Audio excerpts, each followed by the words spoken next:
साहेब, कसं जेवण आहे आमच्या हॉटेलचं जरा सांगा ना.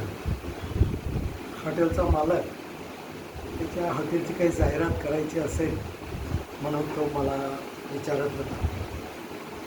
मी त्याला सांगितलं औपचारिकपणे, हो खूपच छान, मस्त स्वादिष्ट जेवण होतं, खूप चांगलं होतं. पण मित्र, अन्न हे पूर्ण ब्रह्म, ते असल्याने अन्नाला नाव ठेवू नये असे संस्कार बालपणी आमच्या आईने आमच्यावर केलेले होते. मुळात आम्हाला पोटासाठी अन्नच मिळत नव्हतं.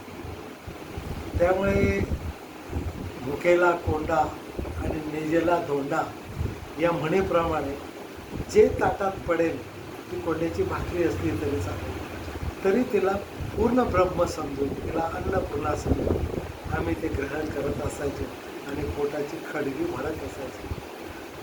परंतु अन्नाला कधीच नाव ठेवायचं नसतं. अन्नाला जे आपल्या ताटात आलं ते गोड करून जर खाल्लं तर नक्कीच ते पूर्ण ब्रह्म असतं आणि नक्कीच ते स्वादिष्ट असतं, ते चवदार असतं. फक्त आपल्या मनाने त्याला प्रसन्नपणे गिळलं तर ते अन्न पूर्ण ब्रह्म म्हणून होतं. म्हणून माझी तरुण पिढीला एक विनंती आहे की ते बऱ्याच वेळा उष्ट पाडतात.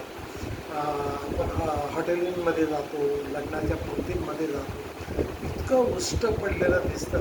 त्यावेळेस आमच्या मनाला खूप वेदना होतात की नाकतोड पिळत लोक खातात, अन्नाला नाव ठेवतात.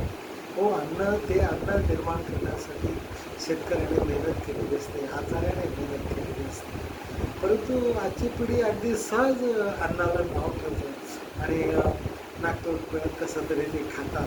त्यामुळे ते अन्न जे आहे ना, ते आपल्या शरीराला लागूही पडत नाही, ते पचनही होत नाही. म्हणून माझी एक विनंती आहे की जेवढं आपल्या पोटाला पाहिजे तेवढंच आपण ताटात घ्यायचं आणि ते प्रसन्न चित्ताने पूर्ण ब्रह्म समजून अन्नाला जर आपण प्राशन केलं तर नक्कीच ते शरीराला अतिशय उपायकारक असतं आणि त्याच्याने खूप शक्तिवर्धन आपल्याला होत असते. म्हणून नवीन पिढीला माझं सांगणं आहे की अन्नाला नाव ठेवायचं नाही.